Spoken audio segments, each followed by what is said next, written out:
Hello बच्चों, मेरा नाम अनुराग। आज हम लोग BSc 6 semester paper second electrochemistry unit का 50 क्वेश्चन को सॉल्व करेंगे। भाई चैनल को लाइक कर देना, सब्सक्राइब कर देना, जिससे आने वाली सभी वीडियो आपको क्या करें आसानी से मिल पाए। ठीक है, क्वेश्चन के रिगार्डिंग अगर कोई भी दिक्कत होगा तो उसको कमेंट बॉक्स में पूछ लेना कि सर ये दिक्कत है, ये चीज़ नहीं समझ में आया। ठीक है, स्टार्ट करते हैं। पहला क्वेश्चन है, the solution of silver nitrate become coloured. तो when piece of nickel are added to solution silver nitrate because, तो ऐसा क्यों हो रहा है? क्योंकि वो सिल्वर जो है ना उसका क्या बना ले रहा है, प्रेसिपिटेट बना ले रहा है। तो ऑप्शन कौन सा? डी, ऑप्शन नंबर डी सही है, प्रेसिपिटेट बनता है। ठीक है, नेक्स्ट क्वेश्चन है, the value of standard potential. X की वैल्यू दिया गया है 0.34 वोल्ट, वाई की वैल्यू दिया गया है 0.80 वोल्ट, जेड की वैल्यू दिया गया है -0.45 वोल्ट। ठीक है, तो हमको किस में निकालना है? स्ट्रेंथ एज रिड्यूसिंग एजेंट निकालना है। तो सबसे कम स्टैंडर्ड पोटेंशियल किसका है, मतलब रिड्यूसिंग पोटेंशियल किसका है? जेड वाले का। यानी सबसे ज़्यादा रिड्यूसिंग एजेंट किसका होगा? जेड वाले का ज़्यादा होगा। फिर उसके बाद इन दोनों में देखना है कि किसका भाई कम है। तो एक्स का कम है ना रिड्यूसिंग पोटेंशियल, जिसकी वजह से इसका रिड्यूसिंग एजेंट क्या होगा? ज़्यादा होगा। और वाई का भाई सबसे ज़्यादा है, तो ये सबसे कम होगा स्ट्रेंथ। तो ग्रेटर देन क्या हो जाएगा? वाई।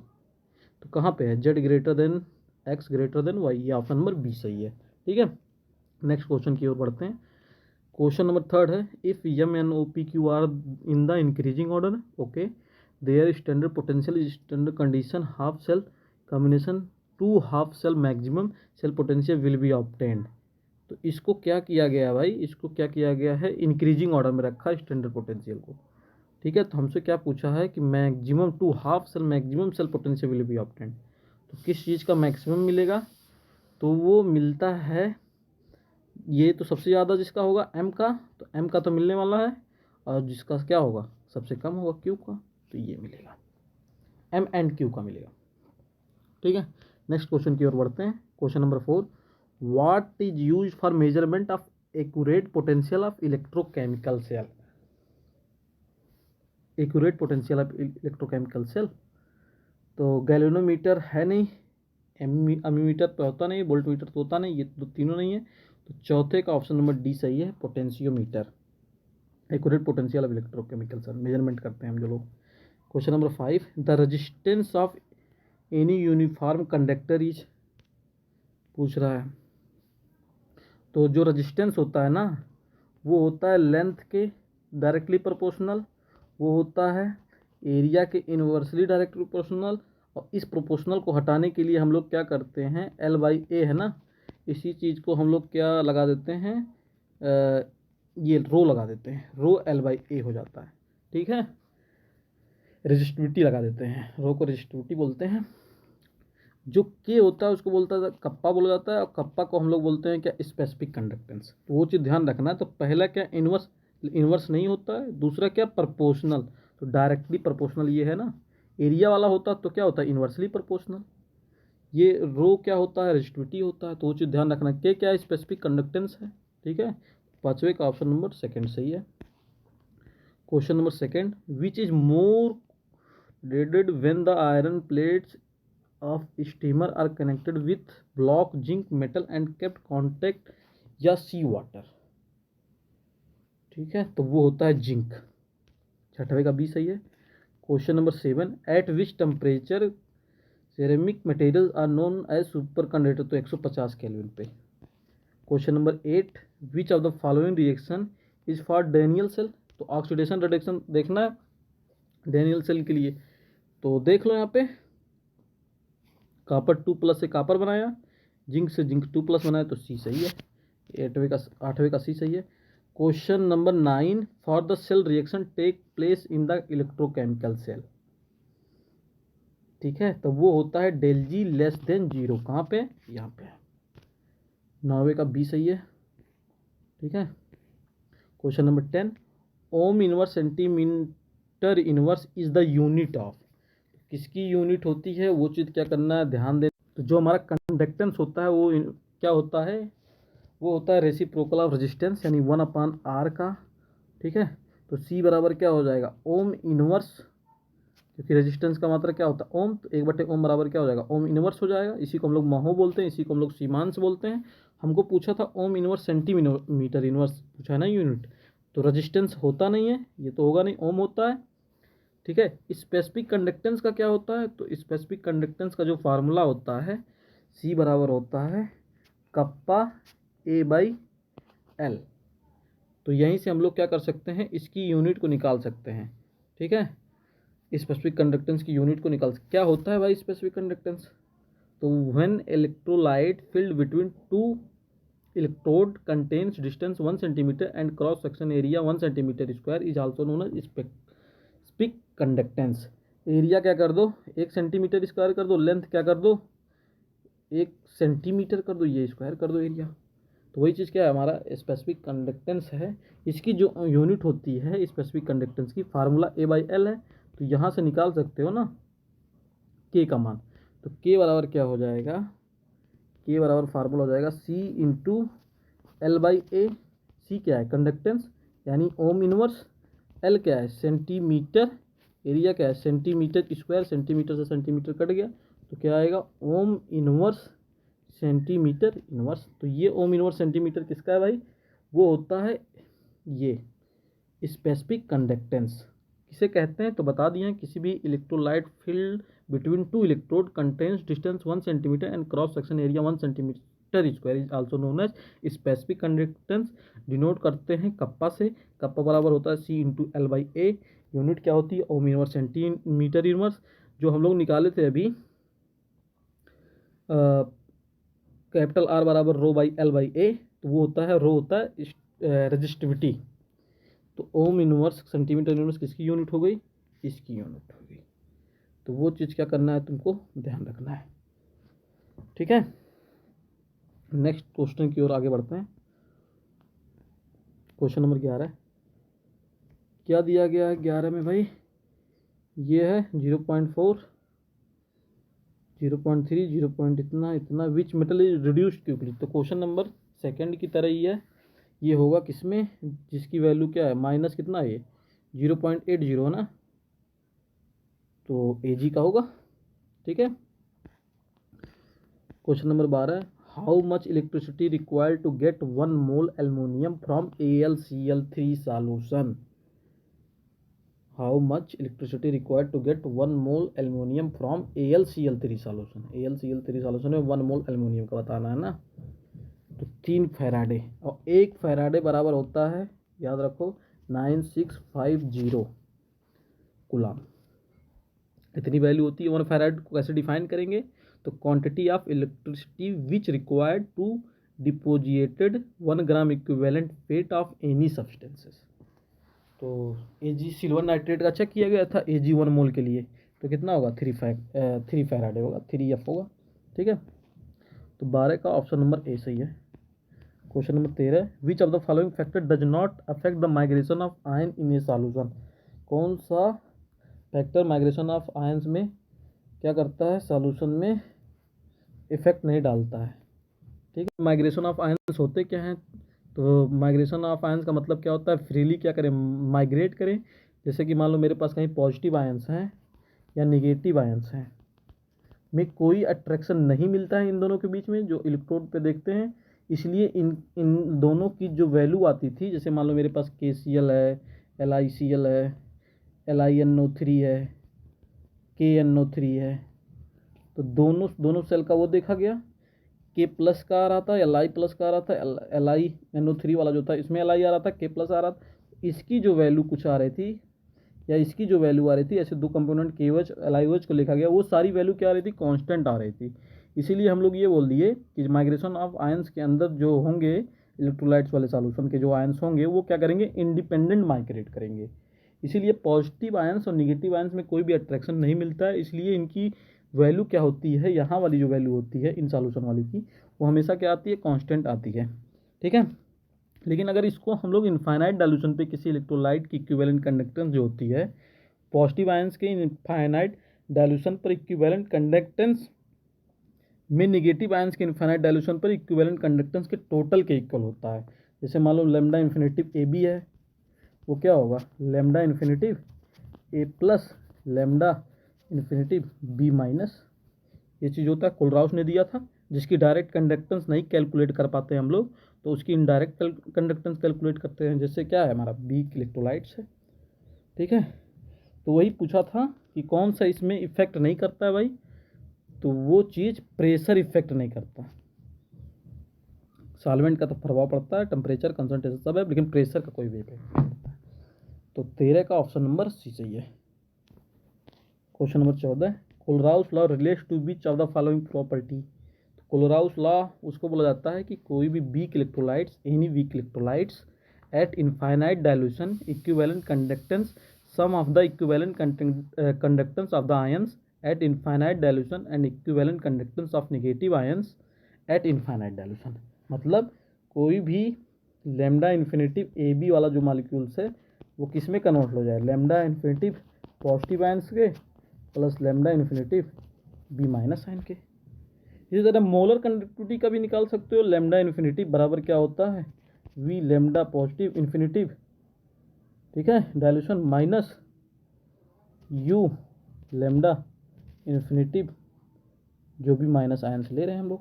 तो ये मोलर कंडक्टिविटी के लिए, ये सिंपल के लिए है, इक्विवेलेंट कंडक्टेंस के लिए है, ठीक है। आयंस जैसे कि जो आयंस है ना इलेक्ट्रोड की मूव जो कर रहे हैं उसी को हम तो कंडक्टेंस बोलते हैं, जिससे हम लोग किसी भी आयंस की स्पीड पोटेंशियल ग्रेडियंट पर रख के देखते हैं कि भाई उसकी आयनिक मोबिलिटी कैसी आ रही है, ठीक है, तो वो चीज़ को कैलकुलेट किया जाता है। तो कोलराउस लॉ जो है वीक इलेक्ट्रोलाइट्स के लिए है। तो विच ऑफ द फॉलोइंग प्रॉपर्टी किससे रिलेट कर रहा है भाई, तो अभी बताया हूँ मोलर कंडक्टिविटी के बारे में, equivalence eight infinite dilution equivalent conductance पे भी रिलेट करता है, अब मोलर कंडक्टिविटी या मोलर इक्विवेलेंस के लिए भी रिलेट करता है। मोलर के लिए जो फार्मूला होगा M V lambda plus infinite minus U lambda infinite minus होगा। सिंपल इनफाइनाइट इक्विवेलेंस कंडक्टेंस के लिए निकाला जाएगा, जैसे Na2S4 है तो उसके लिए निकाला अगर जाएगा तो वो चीज़ होगा लेमडा इनफाइनाइट ए बी बराबर क्या होगा lambda infinite A plus plus lambda infinite B minus, ये होगा। दोनों याद रखे रहना है, ये मोलर इक्विवेलेंस के लिए है और ये इक्विवेलेंस कंडक्टेंस के लिए है, ध्यान रखना है। 14 का ही सही है। Question number 15, which statement is true regarding the migration of ion in an electrolytic solution, ठीक है। पहला क्या है, anions migrate towards the anode, नहीं ऐसा कुछ नहीं है, migrate towards cations migrate towards the cathode both cations. तो इसमें अभी बताया था ना कि हम लोगों ने क्या लिया था, मतलब जो कोलराउस ने नियम लिया था माइग्रेशन ऑफ आयंस में, क्या लिया था KCl लिया था, LiCl लिया था, LiNO3 लिया था, KNO3 लिया गया था और KOH लिया गया था, LiOH लिया गया था। तो देखा गया कि इस पॉजिटिव आयंस की वजह से एक कांस्टेंट वैल्यू आ रही थी, जो एक फिक्स वैल्यू आ रही थी। ये बताया गया कि उसमें निगेटिव आयंस का कोई रोल नहीं होता, जो हमारे कैटायंस होते हैं वही माइग्रेट करते हैं किसकी तरफ, कैथोड की तरफ। तो 15 का भी सही है माइग्रेशन ऑफ आयंस में। Question number 16, what does the term of conductometric titration involves, ठीक है। कंडक्टोमेट्रिक टाइट्रेशन इन्वॉल्व्स तो क्या होता है, the concentration of ion in a solution by measuring its conductivity. 16 का ये सही है, ठीक है। Question number 17, according to Arrhenius theory what does on electrolyte produce. तो भाई सबसे पहले हम लोग समझेंगे आर्हेनियस थ्योरी क्या होता है। तो आर्हेनियस थ्योरी के लिए ऑफ इलेक्ट्रोलाइट डिसोसिएशन के लिए निकाला जाता है। तो कुछ पास्टुलेट बनाया गया है कि भाई इलेक्ट्रोलाइट जो होगा डिजॉल्व करेगा वाटर में, तो वो क्या करेंगे आयंस में अपने टूट जाएंगे, ठीक है। जैसे वाटर में डिजॉल्व किया AB है, एक मिनट, AB है, आयंस में टूट जाएंगे, A प्लस B माइनस बनाएंगे वाटर में, ठीक है। तो ये बताया गया है, कुछ एजम्पशन माना गया है कि अगर आयंस मूव करना है फ्रीली इलेक्ट्रोलाइट सॉल्यूशन के अंदर विदाउट मैग्नेटिक फील्ड, तो हम लोग उसमें क्या कर देते हैं, इलेक्ट्रिक फील्ड अप्लाइड कर देते हैं। तो जैसे इलेक्ट्रिक फील्ड अप्लाइड करोगे ना, कैटायन कैथोड की ओर जाने लगेगा, एनायंस जो होगा एनोड की ओर जाने लगेगा। मतलब पॉजिटिव चार्ज निगेटिव इलेक्ट्रोड की ओर जाने लगेगा, निगेटिव चार्ज क्या करने लगेगा, पॉजिटिव इलेक्ट्रोड की ओर जाने लगेगा। इसकी वजह से क्या होगा कि जो हमारा टोटल पॉजिटिव चार्ज होगा वो टोटल नेगेटिव चार्ज के क्या हो जाएगा, टोटल पॉजिटिव चार्ज जो होगा वो टोटल नेगेटिव चार्ज की टोटल नेगेटिव चार्ज के इक्वल हो जाएगा, जिसकी वजह से वो इलेक्ट्रोलिटिक सॉल्यूशन क्या हो जाएगा, पूरी तरीके से न्यूट्रल सॉल्यूशन में कन्वर्ट हो जाएगा। एजम्पशन था सारी। और ये भी बताया गया कि भाई नो कम्प्लीटली आयोनाइजेशन, मतलब ये क्या होते हैं, पार्सली आयोनाइज्ड होते हैं, जिसकी वजह से जो पार्सली आयोनाइज्ड हो जाते हैं उसी को हम लोग क्या बोलते हैं, डिग्री ऑफ डिसोसिएशन बोलते हैं। और डिग्री ऑफ डिसोसिएशन निकालने का तरीका बताया गया, अल्फा से हम लोग निकाल सकते हैं number of dissociation divide by total number of particles, कितने पार्टिकल्स हैं। कुछ टाइम बाद ये देखा गया कि जो सॉल्यूशन बना था, जो आयोनाइज्ड हुए थे पार्सली वाले को हम लोग डिग्री ऑफ डिसोसिएशन बोल रहे हैं, वो कुछ टाइम बाद आयनिक इक्विलिब्रियम में कन्वर्ट हो जाते हैं, यानी पूरा इलेक्ट्रोलिटिक सॉल्यूशन जो होता है रिवर्जिबली बन जाता है। ठीक है, तो जो हम लोगों ने आयंस तोड़ा था ना, ए बी वाला, ए बी से क्या बनाया था, ए प्लस बनाया था, बी माइनस बनाया था, वो इक्विलिब्रियम में हो जाते हैं इस तरीके से कुछ टाइम के बाद। तो इसीलिए हम लोग क्या कहते हैं कि जो भी हमारी कोलिगेटिव प्रॉपर्टीज होती है इलेक्ट्रोलाइटिक सॉल्यूशन की, वो डिपेंड करती है किसके ऊपर, नंबर ऑफ आयंस के ऊपर डिपेंड करती है। ठीक है, और नंबर ऑफ आयंस के ऊपर जैसे डिपेंड करेगा तो हमको पता है इक्विवेलेंट कंडक्टेंस हमेशा क्या करता है, इंक्रीज करता है डाइल्यूशन के साथ। इक्विवेलेंस कंडक्टेंस क्या करेगा, इंक्रीज करेगा इनफाइनाइट डाइल्यूशन के, और निम्ना इन्फिनिटिव क्या करेगा, इंक्रीज करेगा विद डाइल्यूशन के साथ। तो अल्फा बराबर नया फार्मूला हो जाएगा लेमडा वी अपन क्या निकल के आएगा, लेमडा इनफाइनाइट। ये चीज़ समझाया भी हूँ क्लास में। तो किसी भी पर्टिकुलर कंसंट्रेशन पे इक्विवेलेंस कंडक्टेंस इनफाइनाइट डाइल्यूशन पे इक्विवेलेंट कंडक्टेंस का रेशियो जो होता है वही क्या कहलाता है, डिग्री ऑफ डिसोसिएशन कहलाता है। और ये चीज़ क्या था, वीक इलेक्ट्रोलाइट्स के लिए दिया गया था। आर्यनियस थ्योरी ने क्या किया था, वीक इलेक्ट्रोलाइट्स के लिए दिया गया था। तो कुछ इसके आर्यनियस थ्योरी के ड्रॉबैक भी थे। वो ड्रॉबैक एक था कि भाई अल्फा बराबर क्या हो रहा था, आई नॉट इक्वल आई हो रहा था स्ट्रॉन्ग इलेक्ट्रोलाइट्स के लिए, तो केवल वीक इलेक्ट्रोलाइट्स के लिए आर्यनियस थ्योरी ट्रू था। NaCl का उठाया गया, मोल्ट देखा गया, तो NaCl क्या कम्प्लीटली आयोनाइज्ड हो जा रहा था, लेकिन आर्यनियस ने बताया था कि भाई कम्प्लीटली आयोनाइज नहीं होंगे, पार्सली आयोनाइज्ड होंगे, जो कि क्या डिग्री ऑफ डिसोसिएशन कहलाएंगे। ठीक है, और जबकि NaCl क्या होता है, सॉलिड स्टेट में तो कम्प्लीटली आयोनाइज्ड होता है ना, एक्सरे से देखा गया है। तो आर्हेनियस थ्योरी जो होगा केवल किसके लिए होगा भाई, वीक इलेक्ट्रोलाइट्स के लिए होगा। ठीक है, आई क्या था, want of degree of dissociation था, आई जिसको बोला जाता है want of degree of dissociation, strong electrolytes के लिए नॉट इक्वल होता है। तो जो हमारा आर्हेनियस थ्योरी है वो केवल वीक इलेक्ट्रोलाइट्स के लिए ट्रू है। तो क्वेश्चन ये पूछा है 17 का, according to Arrhenius theory what does an electrolyte solution produce. तो वो है आयंस के लिए, बताया हूँ ना कि आयंस को ही क्या करते हैं, कम्प्लीटली आयोनाइज करते हैं।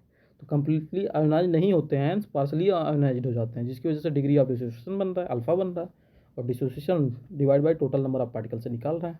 तो इक्विलिब्रियम पे क्या होता है, वो सारी चीज़ें को क्या करना है, ध्यान रखना है। ठीक है, क्वेश्चन नंबर 18 है, which of the following substance would be classified as an electrolyte according to Arrhenius theory. ठीक है, तो वो है सोडियम क्लोराइड NaCl। ठीक है, electrolytes according to Arrhenius theory. NaCl का भी बताया हो ना कि NaCl में क्या होते हैं, सॉलिड स्टेट में कम्प्लीटली आयोनाइज्ड होते हैं। ठीक है, और NaCl जो मोल्ट वाला होता है वो कम्प्लीटली आयोनाइज्ड होता है, लेकिन इन्होंने क्या बताया था, no completely ionization, partially ionized degree of dissociation, तो उस चीज़ को ध्यान रखना है। क्वेश्चन नंबर 19 समझा दिया हूँ, आर्हेनियस थ्योरी क्या है, what role play in electrolytic solution, कैसा रोल होता है भाई, तो वो रोल होता है सॉल्वेंट फॉर द आयंस, तभी तो वाटर में क्या कर रहे हैं हम लोग, डिजॉल्व कर रहे हैं, आयंस में ब्रेक हो रहा है। तो 19 का बी है। Question number 20, how does Arrhenius theory explain the conductivity of electrolyte solution, तो it's attribute conductive movement of ions के बारे में पहला समझाया पूरी थ्योरी।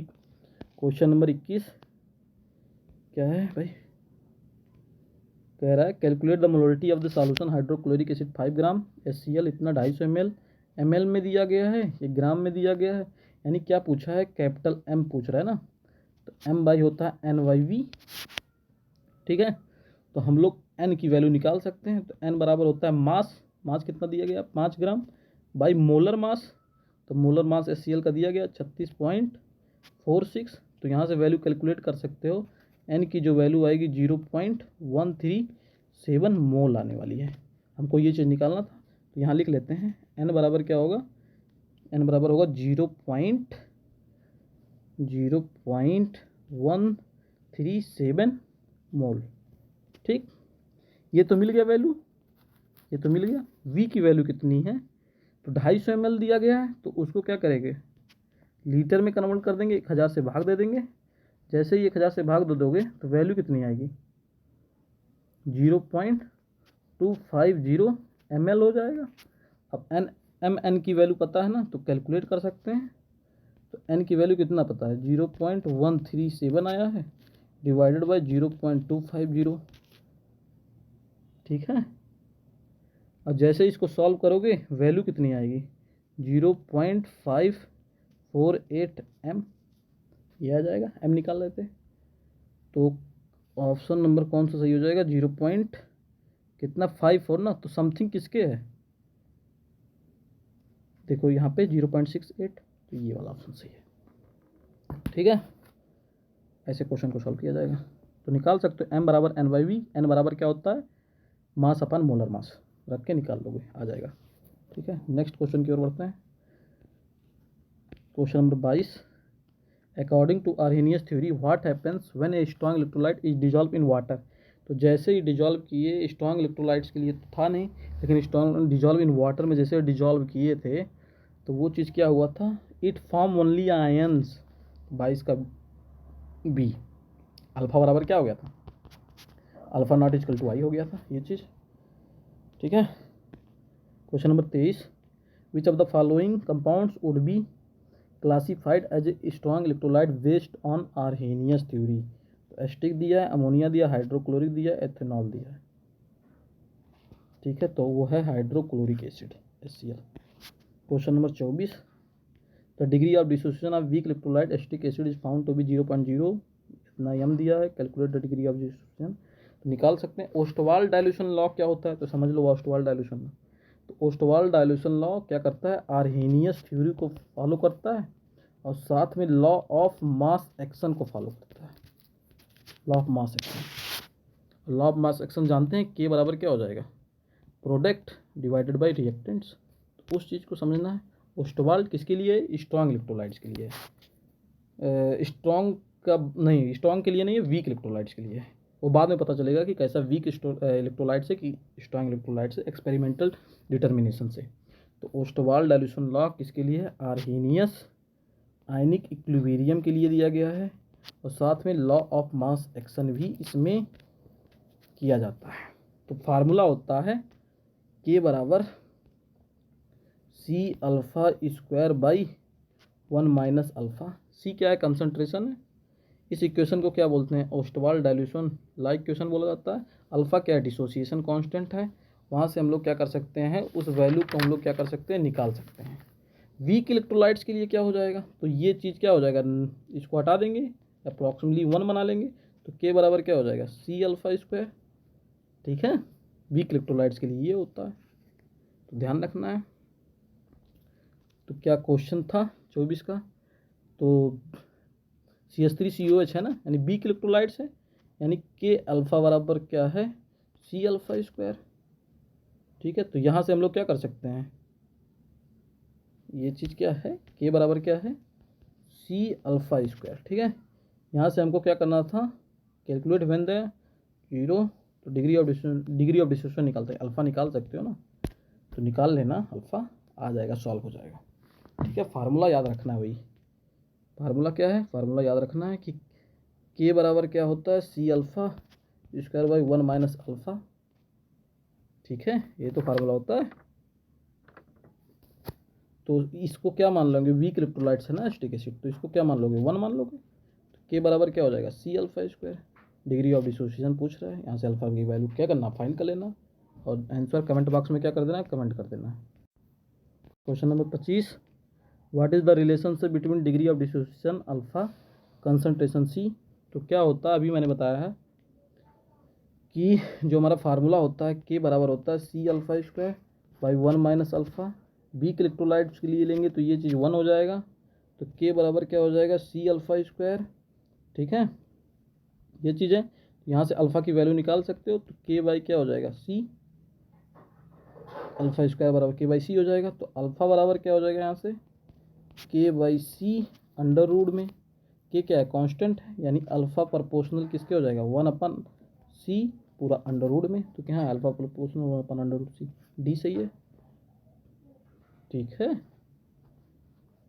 पूरे का अंडर रूट आएगा, तो निकाल सकते हो वहाँ से वैल्यू को तुम लोग। ठीक है, alpha proportional 1 under root 1/c हो जाएगा। ठीक है, okay. Question number 26, Ostwald dilution law is applicable, तो किसके लिए? लॉ ऑफ मास एक्शन के लिए है एप्लीकेबल, और साथ साथ में आर्हेनियस थ्योरी के लिए भी एप्लीकेबल है। उसी से तो बनाया गया था। बिग इलेक्ट्रोलाइट्स के लिए अल्फा डिग्री डिसोसिएशन कांस्टेंट।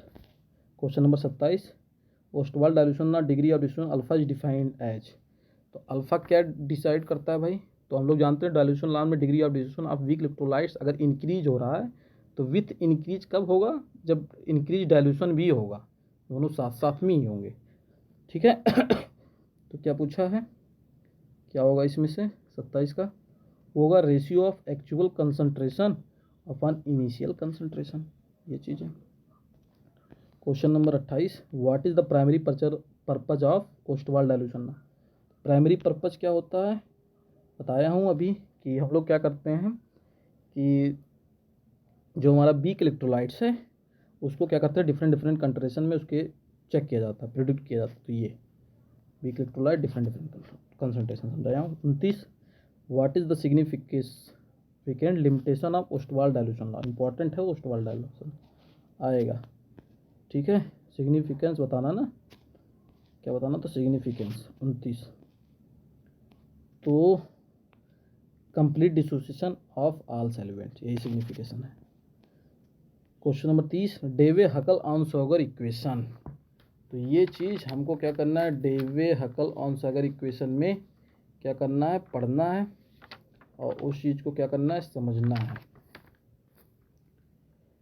तो भाई डेवे हकल ऑन-सॉगर जो है हकल थ्योरी है वो स्ट्रॉन्ग इलेक्ट्रोलाइट्स के लिए दिया गया है, और उसमें एसिमेट्रिक आयनिक फील्ड बनाया जाता है, रिलैक्सेशन फैक्टर चेक किया जाता है। ठीक है, उन सारी वैल्यू को क्या किया जाता है? मेजर्ड किया जाता है। साथ में इलेक्ट्रोफोट्रिक इफेक्ट को भी देखा जाता है, और मीडियम इफेक्ट भी पढ़ा जाता है। तो फार्मूला क्या होता है डेवे हकल ऑन-सॉगर इक्वेशन का? लैम्डा वी बराबर होता है, एक सेकेंड, लैम्डा वी बराबर होता है lambda infinite minus A plus V lambda infinite under root C, ये फार्मूला होता है। ए क्या है भाई?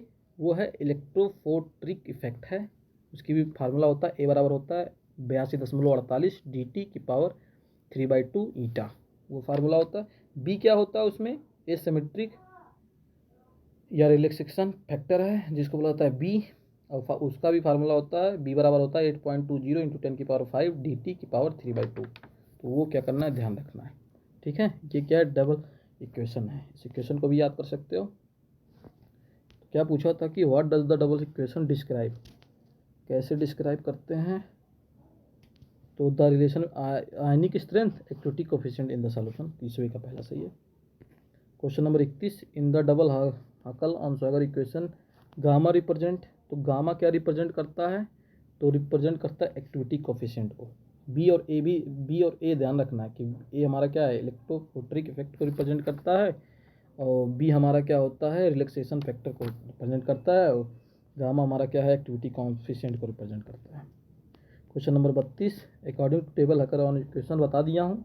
What does I stand for, तो वो चीज़ है आयनिक स्ट्रेंथ को डिपेंड करता है। ठीक है, √C या IC। When equilibrium reached inside to half cell, तो electrochemical cell, what is the net voltage across the electrode, तो वो होगा 0 के इक्वल।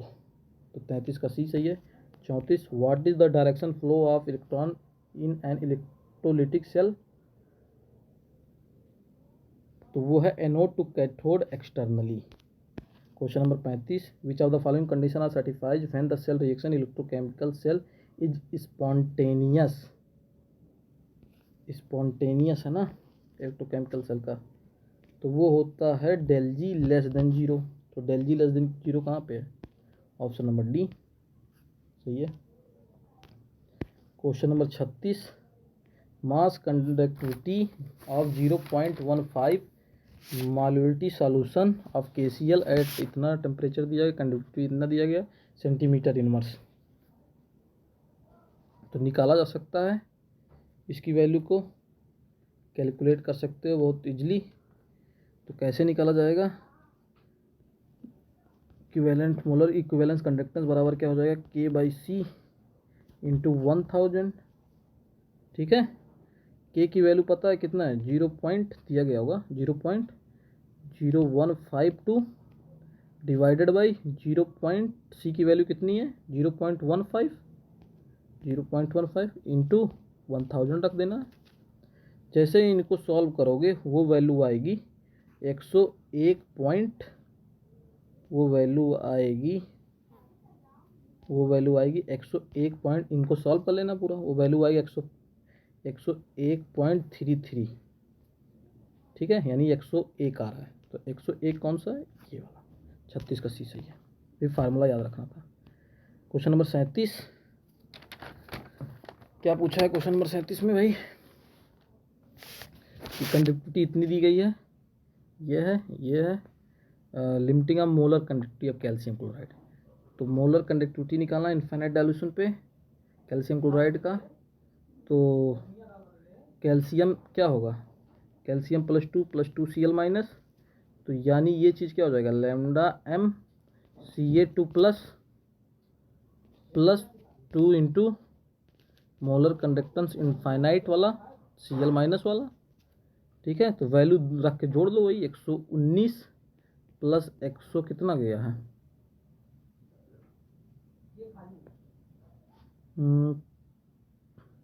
कितना दिया गया 119। एक मिनट, इसको मिटा देते हैं, इसको मिटा दिया जाए। 119 इसका दिया गया कैल्शियम क्लोराइड का, देख लो यहाँ पे। इसका कितना दिया है क्लोरीन का 76.3। तो 2 है, 2 गुणे molar conductance infinite dilution chlorine वाला, तो 2 गुणे कितना हो जाएगा 76.3। तो वैल्यू सारी कितना आएगा, इसको सॉल्व करोगे तो वो वैल्यू आएगा 271.66। तो यही फार्मूला, इसी फार्मूले से क्या करेंगे, निकालेंगे। Question number 38, ammonium nitrate is used in salt bridge because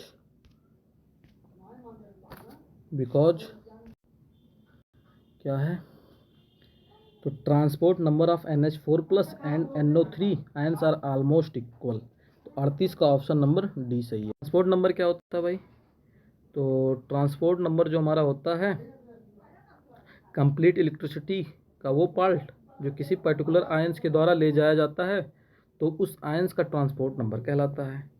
और total electricity carry by ions proportional to किसके हो जाता है, sum mobility of both ions के। ठीक है, वहाँ से हम लोग निकाल सकते हैं U/U+V। ठीक है, तो वो वैल्यू को क्या कर सकते हैं हम लोग, कैलकुलेट कर सकते हैं। तो उसको बोला जाता है ट्रांसपोर्ट नंबर बोला जाता है। और पूछा था ammonium nitrate is use to salt bridge because, ये चीज़ transport number of NH4+, transport number important है। 4 NO3 आना ऑलमोस्ट इक्वल सही है। 38 का ऑप्शन नंबर डी सही है। क्वेश्चन नंबर 39, तो 39 जो है ना, 39 का भाई जो क्वेश्चन है उसको क्या करना है, कमेंट बॉक्स में इस क्वेश्चन को सॉल्व करके कमेंट कर देना है कितनी वैल्यू आएगी, इसमें से उस चीज़ पे क्या कर देना, टिक मार देना है कौन सी वैल्यू आएगी। तो इसमें हम लोग क्या करेंगे, नस्ट इक्वेशन का भी यूज करेंगे क्वेश्चन को सॉल्व करने के लिए। नस्ट इक्वेशन जानते हो, ई सेल बराबर क्या होता है, E not cell minus 0.0591/n log product upon reactants. ये फार्मूला होता है नस्ट इक्वेशन का। तो उससे क्या करोगे, सॉल्व कर लोगे ये वैल्यू को, तो वो ऑलमोस्ट आएगा सी वाला 1.75। तो इसको सॉल्व कर लेना, ठीक है, इसी वाली इक्वेशन से। नेक्स्ट क्वेश्चन की ओर बढ़ते हैं। Question number 40, aluminium displace hydrogen, ये दिया गया है galvanic cell prepared by combining इतना potential copper sulphur electrode is 0. Aluminium. ठीक है, तो कॉपर क्या है, ये cathode because it is less reactive copper का, aluminium is a anode because it is a more reactive. तो ई सेल बराबर क्या हो जाएगा, ई कैथोड वाला माइनस ई एनोड वाला। तो ई सेल वाला दिया गया है कितना 2.0 वोल्ट बराबर क्या हो जाएगा ई कैथोड वाला दिया गया है कितना 0.34 माइनस क्या हो जाएगा ई एनोड। तो यहाँ से क्या कर सकते हैं ई एनोड की वैल्यू कैलकुलेट कर सकते हैं। तो वैल्यू क्या आ गया, इसको इधर कर दो इसको उधर कर दो, यानी 0.34 में से 2.0 घटा दोगे, जैसे घटाओगे वैल्यू कितनी आएगी -1.66 वोल्ट। तो -166 वोल्ट किसका है 40 में, बी ऑप्शन सही है। ठीक है, तो ई सेल बराबर क्या होता है E cathode minus E anode, वो याद रखना, वहीं से निकाल लेंगे। Question number 41, what is the standard electrode potential of hydrogen half cell under standard condition. तो स्टैंडर्ड कंडीशन के लिए क्या, तो वो है 1.23 वोल्ट। तो 41 का ऑप्शन नंबर डी सही है। Question number 42, what is the process of depositing layer metal on to surface by means of electrolysis. तो ये जो फिनोमिना है वो कहलाता है इलेक्ट्रोप्लॉटिंग। ठीक है, याद रखना है। 42 का ए सही है। Question number 43, which of the following is not a primary component of an electrochemical cell. तो insulator. Question number 44, what is the primary function of an electrolyte in a electrochemical cell. तो वह to provide ion movement, ये चीज़। Question number 45, which of the following suitable electrolyte electrolysis of water. Sulphuric acid solution. Question number 46, which of the following is not primary component of क्या है electrochemical cell. तो electrochemical cell के लिए insulator. ठीक है, 46 का डी सही है। ठीक है, हाँ डी सही है।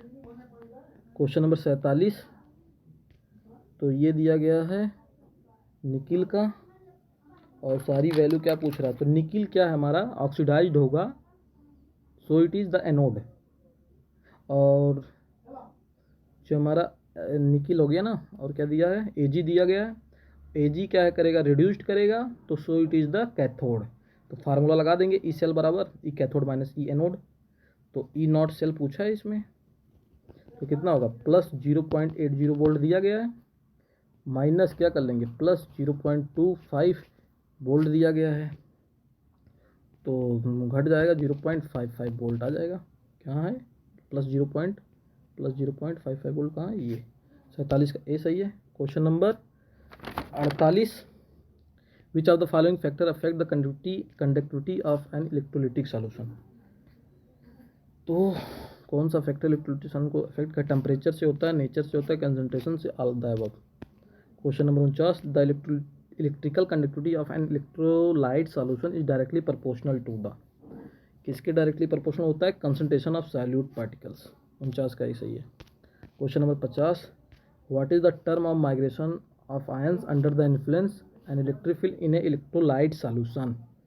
तो इलेक्ट्रोफोरेसिस की घटना होती है। तो 50 क्वेश्चन हम लोगों ने इलेक्ट्रोकेमिस्ट्री का सॉल्व किया है।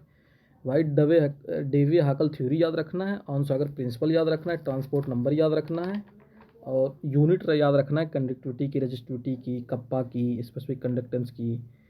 ठीक है, कोलराउस लॉ याद रखना है, इनफाइनाइट डायल्यूशन पे कैसे होगा, कंडक्टेंस इंक्रीज हो रहा है कि नहीं हो रहा है, कब चेंज हो रहा है, कब एसिमेट्रिक आयनिक फील्ड है, डिग्री ऑफ डिसोसिएशन सबसे ज़्यादा इंपॉर्टेंट है कि हम लोग कैसे कैलकुलेट करते हैं degree of dissociation week electrolytes के लिए या स्ट्रॉन्ग इलेक्ट्रोलाइट्स के लिए। ठीक है, तो वो सारी चीज़ें क्या इक्वेशन याद रखना सारी चीज़ों का।